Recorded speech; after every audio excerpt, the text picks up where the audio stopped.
वारिस मगरबी बंगाल में बकिया चुनाव एक साथ नहीं होंगे, यानी इंतखाबात तयशुदा 8 मराहिल में ही होंगे। ये फैसला है मगरबी बंगाल इलेक्शन कमीशन का।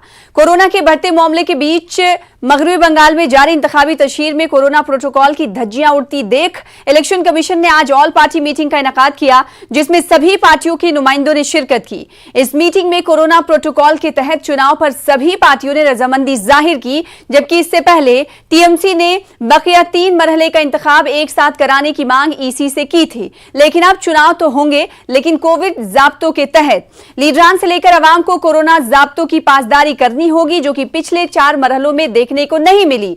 सरेआम धज्जियां उड़ाई गई। यही वजह रही कि अब रियासत में हालात खराब होते हुए दिखाई दे रहे हैं। पॉजिटिव केसेस का आंकड़ा 7000 के पार पहुंच चुका है। रियासत में बढ़ते आंकड़ों के लिए वजीर आला ममता बनर्जी ने बीजेपी को जिम्मेदार ठहराया है। ममता बनर्जी ने कहा कि बढ़ते केसेस के लिए बाहरी जिम्मेदार हैं, इसलिए आउटसाइडर्स का टेस्ट होना चाहिए। इससे समझा जा सकता है कि बंगाली और गैर बंगाली की लड़ाई कोरोना तक पहुंच चुकी है। आज इसी मौजू पर जानेंगे कई सवालों के जवाब प्रोग्राम दो रुख में खास मेहमानों से। 2 खास मेहमान हमारे दरमियान होंगे। मुख्तार अली साहब, जो कि सीनियर लीडर हैं टीएमसी के, आपका इस्तकबाल करा दे, हमारे दरमियान मौजूद हैं। साथ ही साथ राजीव पांडे साहब, जो कि तर्जुमान है भारतीय जनता पार्टी के, हमारे दरमियान मौजूद हैं। आपका भी इस्तकबाल करते हैं। मुख्तार अली साहब, सबसे पहले आपके पास आना चाहेंगे। जब ऑल पार्टी मीटिंग आज बुलाई गई तो टीएमसी जैसा कि पहले मांग कर रही थी कि बकिया जो मरहले हैं वो एक साथ कराए जाए, लेकिन आपने ऑब्जेक्शन नहीं जताया इस मीटिंग में।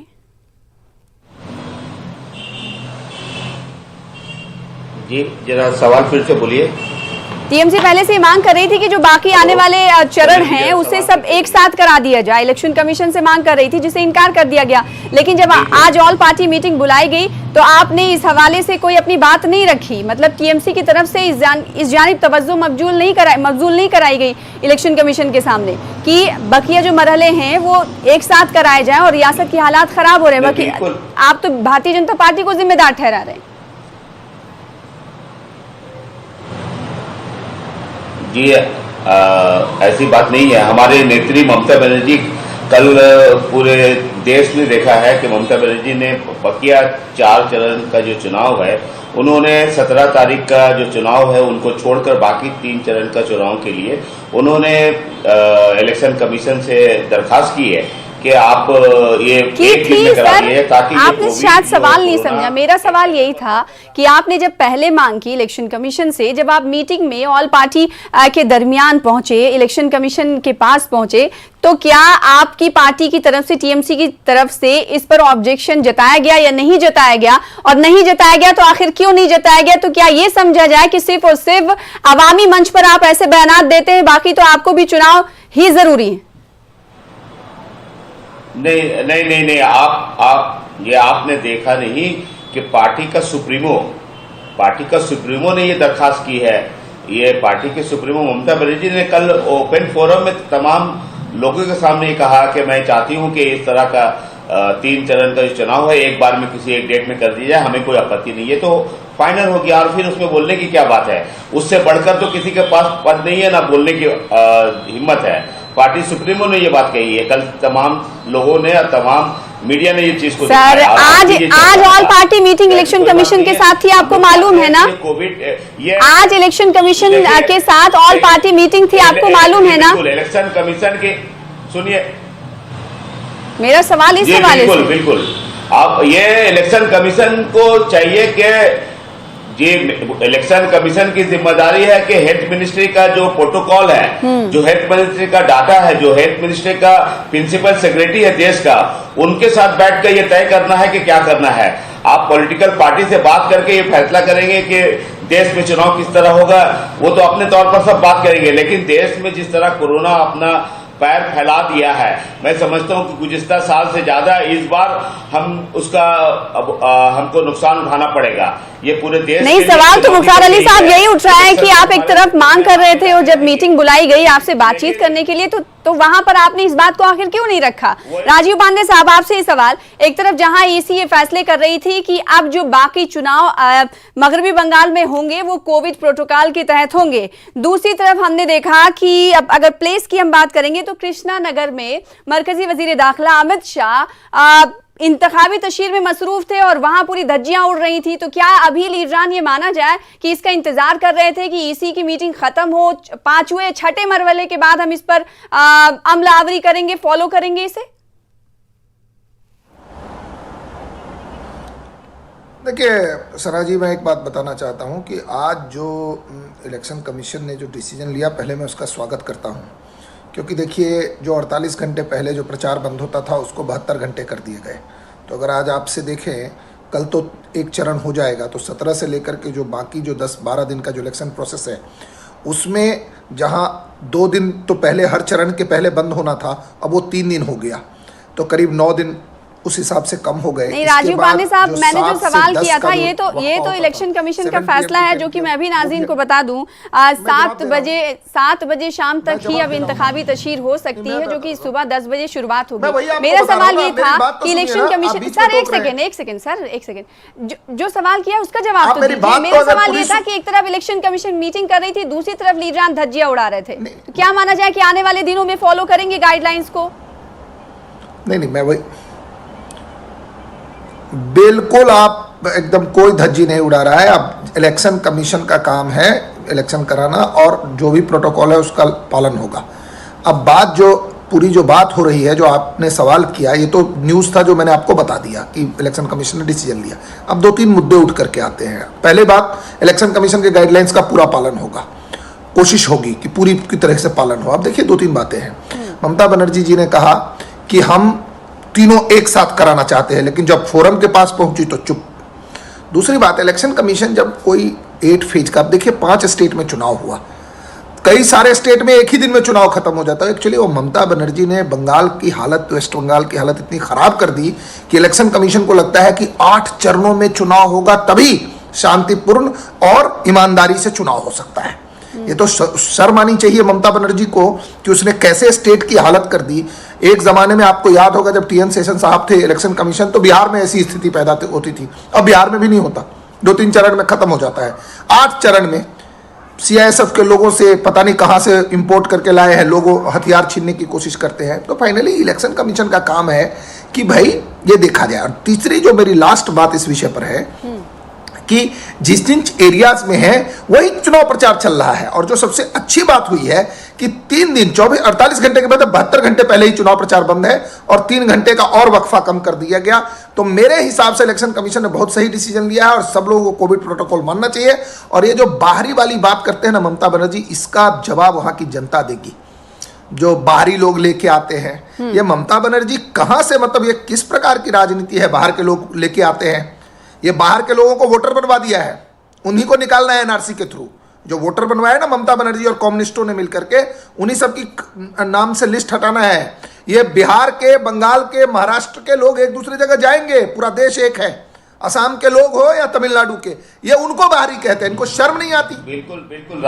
मुख्तार अली साहब, सना जी कहीं भी जा सकती है। मुख्तार अली साहब, कश्मीर से लेकर के लद्दाख से लेकर जब वजीर आला ममता बनर्जी आउटसाइडर्स को कोरोना के बढ़ोतरी में, इजाफे में जिम्मेदार ये मान रही हैं, तो क्या आपको ये नहीं लगता कि कोविड टेस्ट मस्ट कर देना चाहिए सरकार को? रियासती सरकार इस जिम्मे में तो फैसला ले सकती है, आप तो अहल हैं, जैसे दीगर रियासतों ने लिया है। ये आप नेशनल चैनल में बैठ, जी मेरी बात सुन लीजिए। आप नेशनल चैनल में बैठ के है, अभी बंगाल में इलेक्शन कमीशन के अंडर में लॉ एंड ऑर्डर से लेकर तमाम चीज उनके अंडर में, हुकूमत कोई काम नहीं कर रही है। हेल्थ मिनिस्ट्री भी उनके अंदर में, इलेक्शन कमीशन की जिम्मेदारी है जो बाहर से आए। मेरी बात सुन लीजिए कोई काम नहीं है, इलेक्शन चीफ मिनिस्टर का कोई काम ही नहीं है, कोई फंक्शन नहीं कर सकते चीफ मिनिस्टर। क्या बात बोल रहे हैं? ऐसा नहीं है कि उनका एक भी, आप ये एक मिनट मेरी बात सुन लीजिए। अभी पूरे प्रोसेस में आप बताइए कि चीफ मिनिस्टर ने क्या लॉ एंड ऑर्डर से लेकर हेल्थ का लेकर उनका कोई काम नहीं है, कोई दफ्तर नहीं है। अभी तो इलेक्शन कमीशन के अंदर में तमाम पुलिस से लेकर तमाम हेल्थ मिनिस्ट्री सब चले गई है, कोई मिनिस्ट्री काम नहीं कर रही। मैं यही चाहता हूँ कि बाहर से जो लोग आए हमारे देश के, रोहिंग्या को, अरे मेरे बाहर के नहीं, मेरे देश के कोई लोग आए, मेरे बात सुनिए पांडे जी, मेरे बात सुन लीजिए, जिस तरह से प्रदेश के लोग जो वहां रहते हैं, महाराष्ट्र में महाराष्ट्र में आने के लिए 72 घंटा का। मुख्तार अली मेरे साहब बात सुनिए, बाहरी नहीं बोल, मुख्तार साहब मुझे नहीं बाहरी बताइए, नहीं, ये बाहरी आप कौन मेरे है? देश के मेरे भाई सुनिए, ये बाहरी अगर कौन जिस तरह है? महाराष्ट्र के चीफ ममता मिनिस्टर ने बनर्जी कहाँ की है? और महाराष्ट्र लोग के चीफ बाहरी कैसे मिनिस्टर हो ने गए? ये ऐलान कर दिया ममता कि मेरे बनर्जी पूरे प्रदेश में देश जो की है, शब्द पूरा आएगा, देश उनका है। मेरे बात लेकिन सुनिए, किसी को बाहरी राजीव साहब एक शर्म सेकंड, की बात है। राजीव साहब आपको वक्त दिया था, एक सेकंड सुन सुनिए। लीजिए मुख्तार अली साहब को, मेरी एक बात सेकंड। सुनिए, जिस तरह महाराष्ट्र के चीफ मिनिस्टर ने कह दिया कि मेरे प्रदेश में बाहर से जो लोग दूसरे स्टेट के आएंगे, प्रोटोकॉल उनको 72 घंटा कोरोना वायरस टेस्ट करा के उनको एंट्री मिलेगा। तो इस तरह से इलेक्शन कमीशन मगरबी बंगाल में ये लागू कर दे कि जो भी बाहर से आए वो एंटीवायरस टेस्ट करा के बंगाल में आए, इलेक्शन कैंपेनिंग करे, रहे, खाना खाए, गाए बजाए, जो करना करे, लेकिन 72 घंटा का उनके पास प्रोटोकॉल कोविड वैक्सीन का टेस्ट किया वो सर्टिफिकेट चाहिए। ये अगर इलेक्शन कमीशन कर देती है, मैं समझता हूँ कि बंगाल में ये मारामारी से हम तमाम बंगाल के लोग, बंगाल के वासी बच जाएंगे। जी राजीव पांडे साहब, आपका इस पर जवाब, क्योंकि अभी सारे फैसले इलेक्शन कमीशन ले रही है, तो क्या आपको नहीं लगता कि जैसे जैसे रियासतों के आंकड़े बढ़ रहे हैं वैसे ही मगरबी बंगाल में भी कुछ इस तरह का निजाम इलेक्शन कमीशन की तरफ से किया जाना चाहिए, मस्ट कर देना चाहिए रिपोर्ट? क्योंकि भारतीय जनता पार्टी में इल्जाम लग रहे हैं कि आप बाहर से आ रहे हैं और कोरोना फैला रहे हैं। ये अगर इनकी डिमांड है, मेरी बात सुनिए ना, यही तो मैं कह रहा हूं ना कि अगर इनकी ये डिमांड है कि जो लोग बाहर से आ रहे हैं, ये पहली बार तो ये कह रहे हैं कि ये सीएम है वो बेकाम है, कोई काम नहीं कर पा रहे हैं, तो ये मुझे नहीं पता इस बारे में, लेकिन वो इलेक्शन कमीशन को ही लिख देते। अरे सुनिए ना मुख्तार साहब, वो इलेक्शन कमीशन को ही जाके बोलते, आज गए थे मीटिंग में, वहीं एक प्रपोजल डाल देते कि देखिए जो लोग, और दूसरी बात, जो आदमी बाहर से गया है किसकी बात कर रहे हैं? ये जो आरोप लगा रहे हैं ना, जो बड़े नेता जाते हैं जो बिना कोविड के जा ही नहीं सकते, ये भारतीय जनता पार्टी की जो स्टार प्रचारकों की लिस्ट है वो कोविड टेस्ट के बाद ही जाते हैं। सुनिए मुख्तार साहब, कोई कॉमन आदमी नहीं जा रहे हैं, बड़े नेता नहीं है, शुरू हुए कई महीने हो गए, वॉलंटियर्स का लेकर आते हैं। राजीव साहब, जेपी नड्डा जी के टेस्ट की बात टीएमसी ये कहती है कि सिर्फ बड़े नेता नहीं बल्कि उनके साथ एक वॉलंटियर्स आती है जिनकी बड़ी तादाद रहती है, उनके जांच का क्या? एक बहुत बड़े टीम उनके साथ आ रही है बंगाल में, अब ये दिल्ली से लेकर यूपी से लेकर गुजरात से लेकर ये तमाम के तमाम लोग आ रहे हैं। मानसिक और संतुलन ये हिल गया है कलकत्ता मगरबी बंगाल के जितने होटल हैं, बनर्जी का जो दिमागी संतुलन है वो हिल गया। पूरे बंगाल के तमाम अब होटल बताइए, पड़े हैं। होम मिनिस्टर साहब के साथ कोई वॉलंटियर जाएगा क्या? प्रधानमंत्री, अरे रुको भाई, मेरी सवाल, अब मेरा टाइम है, मुझे बोलने दो मुख्तार साहब। मेरा कहना है, सना जी मुझे एक बात बताइए, क्या प्रधानमंत्री जी के साथ कोई वॉलंटियर प्लेन में होता है क्या? क्या होम मिनिस्टर साहब के साथ कोई वॉलंटियर हो सकता है क्या? क्या भारतीय जनता पार्टी के जो हमारे माननीय राष्ट्रीय अध्यक्ष है जेपी नड्डा जी, क्या देखिए क्या है ना, ममता बनर्जी जी का दिमागी संतुलन हिल गया है, पैर का ड्रामा कभी बाहरी, कभी वो, अब इनका एक वीडियो वायरल हो रहा है, वो चार जो जिन्होंने सीआईएसएफ से जो हथियार छीनने की कोशिश की थी, पता नहीं कौन से आतंकवादी थे कि क्या थे, कहाँ के थे, उनकी बॉडी को लेकर के वो घुमाना चाहती थी। ये तो स्थिति है, ये तो स्थिति हो गई। कहाँ गिर गई ममता बनर्जी, जहां पर बंगाल ने उनको सराखों पे बिठाया? वो बंगाल में उन 4 लोगों की जिन्होंने सीआईएसएफ से हथियार छीनने की कोशिश की, उस गोली में मारे गए, उनके बॉडी को लेकर के घूमना चाहती। नहीं, और आपको राहुल सिन्हा का बयान नहीं पता क्या? राहुल सिन्हा ने क्या कहा था जिस पर बैन लगाया इलेक्शन कमीशन ने, वो आपको नहीं मालूम क्या राजीव पांडे साहब? तो दोनों रुख को देखिए, दोनों पहलू को देखिए। मुख्तार अली साहब आपके पास आना चाहेंगे, जैसा कि इलेक्शन कमीशन ने कहा है कि अगर कोई नेता और अगर हिमायती और जनता अमलावरी करते हुए नहीं देखी गई किसी भी सियासी पार्टी की रैलियों में, तो उन पर सख्त कार्रवाई होगी। आज हमने देखा, जैसा कि भारतीय जनता पार्टी के हवाले से मैंने कुछ देर पहले कहा, वैसा ही बर्धमान में वजीर आला ममता बनर्जी रैली कर रही थी, वहां कोई प्रोटोकॉल फॉलो नहीं किया जा रहा था। तो क्या ये माना जाए कि तमाम सियासी लीडरान सिर्फ और सिर्फ ईसी के चाबुक का इंतजार कर रहे थे? उन्हें ये नहीं मालूम कि हम आवाम को मौत के मुंह में ढकेल रहे हैं, लिहाजा हमें अमलावरी कोविड के प्रोटोकॉल पर करनी चाहिए? सना जी सुन लीजिए, होम मिनिस्ट्री के अंदर में उन्होंने डिजास्टर मैनेजमेंट के थ्रू पूरे देश में लॉकडाउन लगा दिए, और उनके पास ये पावर है, उनके पास इलेक्शन कमीशन का देश में चलाने के लिए प्रोटोकॉल कोविड को मेंटेन करने के लिए कोई रोक टोक नहीं है। वो देश का एक ऐसे जगह में बैठे पूरे देश को चला रहे, सिर्फ बंगाल को नहीं, वो उनको आज उनका एक ट्वीट आया है रैली करके, उन्होंने कहा कि सबसे बड़ा भीड़ वाला रैली। ये देश के गृह मंत्री जो देश में भीड़ लगाने का ट्वीट कर रहे हैं कि मेरा सबसे बड़ा भीड़ वाली रैली हुई है, तो ये देश के गृह मंत्री, देश के होम मिनिस्टर देश को क्या बताना चाहते हैं? आज उनकी जिम्मेदारी मुल्क जो चला रहे हैं, ये बंगाल भी उनके अंदर में है, देश के प्रधानमंत्री उनके अंदर में। उन्होंने 50 रैली करने का लिस्ट बनाए, करे 100 रैली करे, लेकिन आप प्रोटोकॉल मनाने के लिए इसी 1 साल पहले आपने मुल्क में किस तरह से लॉकडाउन किया, लोगों को बेबसी का हालत कर दिया, ट्रेन बंद कर दिए, बस बंद कर दिए।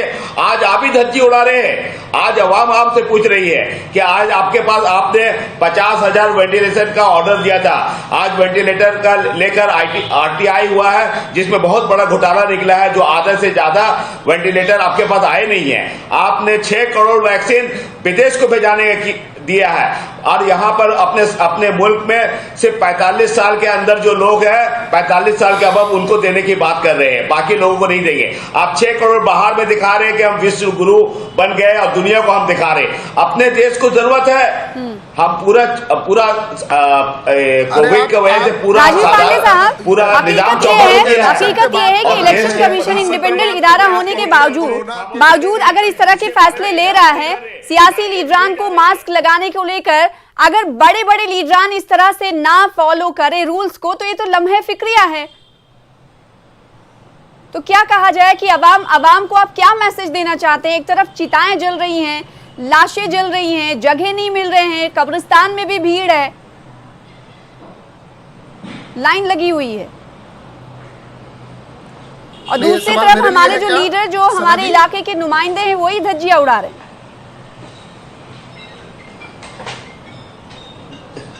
यूपी के चीफ मिनिस्टर ने कहा है कि 10,000 रुपया फाइन करेंगे जो कोविड मानेगा नहीं। मुख्तार साहब, एक सेकेंड, राजीव साहब, ये देखिए, ऐसा है कि अगर आप एक बात देखें कि ये तो जो हेल्थ जो इशू है, ये स्टेट का सब्जेक्ट है। हर प्रदेश के मुख्यमंत्री का काम है ऐसी तस्वीरें देखकर राजीव साहब, बार कह रहे हैं, एक तरफ चिताएं जल रही हो, दूसरी तरफ हमारे लीडरान जो हमारे नुमाइंदे हैं वो मास्क ना लगाएं, भीड़ भाड़ वाले इलाके में सबको हाथ इशारे करके जा रहे हो, आपको तकलीफ नहीं होती? मैं आपको एक बात बता दूं कि बिल्कुल तकलीफ होती है, और मेरा ये कहना है पहले तो हर व्यक्ति को खुद आज के डेट में जो जिस तरीके से कोरोना का विस्फोट हो चुका है, आपको या तो आप घर से निकलिए नहीं, अगर जरूरी है काम करना तो आप अपनी पूरी तैयारी के साथ निकलिए। वही सवाल है ना? अभी आज यूपी सरकार ने कहा कि अगर आप मास्क लगा के नहीं निकलेंगे तो 1,000 की फाइन है, सेकंड टाइम में 10,000 फाइन है। सुनिए मेरी बात, सुनिए। आपने कहा ना, अब किसी मंत्री जी का, किसी बड़े नेता का आप दिखा रहे हैं, उनके आसपास सभी लोग मास्क में होते हैं। कई लोगों को अपनी भी हेल्थ की इश्यूज होती है, मास्क लगा करके वॉक नहीं कर सकते। आपको थोड़ा इसको मेडिकल साइंस से समझिए। मेरा कहना है कि आज जो स्थिति है, जो व्यक्ति भी घर से बाहर निकल रहा है, मौत दावत लेकर खड़ी है कोरोना के नाम पे, कोरोना के लिए मौत दावत लेके खड़ा है। तो पहले तो हर व्यक्ति को बात हमारी, और जो कोरोना है, आज आपका डिबेट जो है कि किस प्रकार से डबल स्टैंडर्ड है ममता बनर्जी का, उस पर आपने मुझे बोलने के लिए बुलाया है कि किस प्रकार से, और ये चले जाते हैं नजरअंदाज कर दें कि जो अवाम, हमारे वजीर आजम नरेंद्र मोदी जब लोगों से मुखातिब होते हैं तब ये कहते हैं कि आप मास्क लगाएं, और जब वही भीड़ में जाते हैं तो इसको फॉलो नहीं करते। तो क्या आपको नहीं लगता कि अवाम के जहन में ये सवाल उठता है कि हमारे निगहबान हैं, हमारे नुमाइंदे हैं, यही नहीं फॉलो कर रहे हैं तो हम कैसे फॉलो करें? कहाँ आपको दिखा है कि प्रधानमंत्री जी फॉलो नहीं कर रहे? क्या बात कर रहे हैं आप? अरे सर, भीड़ भाड़ वाले इलाकों की आप तस्वीरें देख लीजिए, आपने देखी नहीं लगता है तस्वीरें। आज की बात मैं कर रही थी कुछ देर पहले कि एक तरफ ईसी मीटिंग कर रहा था और दूसरी तरफ मरकजी वजीर दाखिला अमित शाह रथ यात्रा कर रहे थे, रोड शो कर रहे थे, और उस गाड़ी पर भी भीड़ थी। तो क्या दिखाना चाहते हैं? मेरा सवाल यही है आपसे। देखिए, क्या मीटिंग तक ही सीमित रहती है तमाम चीजें? नहीं, कुछ नहीं। जो लोग हैं, बिल्कुल कोविड प्रोटोकॉल का, देखिए कोविड प्रोटोकॉल का सख्ती से पालन होना चाहिए। मैंने आपको बताया कि जिस मंच पर भी मैंने देखा है, उस मंच पे सभी लोग मास्क में होते हैं। हो सकते हैं 1-2 लोग मास्क में नहीं हो, बिकॉज इसके कुछ और भी कारण हो सकते हैं। मुख्तार अली साहब, मीटिंग में टीएमसी आज ये नहीं कह पाई कि हमें तीन जो चरण होंगे वो एक साथ होने चाहिए, और उसके बाद हमने देखा कि आपकी पार्टी की तरफ से भी फॉलो की जो तस्वीर आनी चाहिए वो भी तस्वीर नहीं आई। अगर बर्दवान की बात कर ले तो वहाँ कुछ देर पहले हमने कहा था कि वजीर आला ममता बनर्जी रैली कर रही थी। और इस बीच नाज़रीन को मैं बताना चाहूंगी कि जो पॉजिटिव टेस्ट हैं, पॉजिटिव जो लीडरान हैं उनकी तादाद की इस पार्टी में कितनी है। टीएमसी के 3 लीडरान पॉजिटिव पाए गए हैं, तो वहीं आरएसपी के 1 और भारतीय जनता पार्टी के 1। और इससे पहले कल बड़ी अफसोसनाक खबर सुनाई दी थी कि कांग्रेस के उम्मीदवार मुर्शिदाबाद के रजाउल हक जो कि कोविड पॉजिटिव थे और उनकी मौत हो गई थी। आलम ये है मुख्तार अली साहब जी, लेकिन उसके बावजूद अमलावरी नहीं, सिफर। मैं कुछ सना जी, मैं आपके माध्यम से मैं उसका सुनिए मैं सना जी, मैं आपके माध्यम से पूछना चाहता हूँ कि ये 1 साल हमने कोविड में पूरे देश ने बिताया, हमने थाली बजाया, हमने ताली बजाया। हम आपके माध्यम से देश के प्रधानमंत्री, देश के गृह मंत्री से पूछना चाहता हूं कि आपने 1 साल के अंदर में मुल्क में क्या तैयारी की है कोविड के लिए? कितने हॉस्पिटल बने, कितने स्टेट को आपने पैसा दिए, आपने कितने वेंटिलेशन आपने जमा किए, आपने कितने बेड बढ़ा दिए, आपने क्या जिम्मेदारी लिए, ये बताएं। आप देश के लिए आपने क्या किया? आपके बात पे देश के लोगों ने ताली बजाई, आपके बात पे देश ने थाली बजाई, लेकिन आप बताइए कि हमें अब क्या मिला? आज लाश कब्रिस्तान में भरी हुई है, आज लाशें चिता जल रही है। ममता बनर्जी ने थाली नहीं बजाई, ममता बनर्जी ने ताली नहीं बजाई, ममता बनर्जी प्रोटोकॉल को मानी थी, आप पूरे देश के आवाम ने मानी थी। उसका जवाब आपको और बीजेपी सरकार को देनी होगी। पढ़े नहीं है। संविधान में जो हेल्थ है वो स्टेट लिस्ट में आप तैयारी बताइए कि आपने 1 साल के अंदर में क्या तैयार कर लिए थे, कितने हॉस्पिटल आपने बनाए? आप बताइए, 1 साल का वक्त गुजर गया, 1 साल में आज एक बड़े पैमाने पे एक दोबारा जो अटैक हुआ है कोविड का, आज हम पूरे आदमी बेबस हो गए, हॉस्पिटल में जगह नहीं है, लोग तड़प रहे ऑक्सीजन के लिए। आप वीडियो कॉन्फ्रेंस कर रहे हैं, आप रैली कर रहे हैं, देश के प्रधानमंत्री, गृह मंत्री रैली करके ट्वीट करते हैं कि हमने रैली किया और इतना भीड़ हो रही है। आप बताइए देश के लोगों को। राजीव पांडे साहब, एक तरफ कोरोना अपने तमाम सारे रिकॉर्ड तोड़ चुका है, दूसरी तरफ मगरबी बंगाल में 8 मरहले में इंतखाबात होंगे। अगर हालात बद से बदतर होते तो इसका जिम्मेदार कौन होगा? और क्या ये माना जाए, लीडरान से, सियासी लीडरान से ये उम्मीद हम कर सकते हैं कि आने वाले बकिया जो 3 चरण होंगे उसमें प्रोटोकॉल को फॉलो किया जाएगा? क्या उम्मीद की जा सकती है? मैं आपके चैनल के थ्रू लोगों से हाथ जोड़ करके विनती करके कहना चाहता हूं कि जब आप घर से बाहर निकले, चाहे वो रैली में जाए या काम पे जाए, पूरा कोविड प्रोटोकॉल को लेकर के चलिए। जान आपकी जान आपके हाथ में। पहली बात। दूसरी बात, 8 चरणों में हो रहा है। ममता बनर्जी का जो शासन रहा है वहां, जिस तरीके से जो गुंडागर्दी रही है, जिस तरीके से चोर और कटमनी वाले लोग, 1 साल में ममता बनर्जी ने क्या तैयारी किया था बंदौल में? ये स्टेट हेल्थ स्टेट लिस्ट में है, हेल्थ स्टेट लिस्ट में है। बीजेपी ने ये मैनिपुलेट किया है, बीजेपी ने ये तैयारी किया, बीजेपी का प्राइम मिनिस्टर, होम मिनिस्टर का डेट देखकर से कि आप इलेक्शन कमीशन की गाइडलाइंस को फॉलो करेंगे बाकी 3 चरणों में। बिल्कुल हम लोग हाथ जोड़ के निवेदन करते हैं इन जनरल तमाम लोगों से, आवाम से कि बिल्कुल प्रोटोकॉल मेंटेन करें, सोशल डिस्टेंस मेंटेन करें। मुख्तार साहब बोलिए। जी, मैं भी अब देश के आवाम से, लोगों से, हर एक बंदा से, चाहे वो मेरा पॉलिटिकल अपोनेंट क्यों ना हो, इसमें तो सबसे ज्यादा तो वही दिख रहे हैं धज्जियां उड़ाते हुए। लीडरान से भी, आवाम से तो आप अपील कर रहे हैं, आवाम को तो आपको नजीर पेश करना चाहिए सियासी पार्टियों को, सियासी लीडरान को। ये वक्त की जरूरत है। आप दोनों खास मेहमानों का शुक्रिया अदा करना चाहेंगे प्रोग्राम 2 रुख में शामिल होने के लिए। फिलहाल इसी के साथ मुझे दीजिए इजाजत, कल फिर होंगे बड़े मुद्दे के साथ हाजिर। आदाब।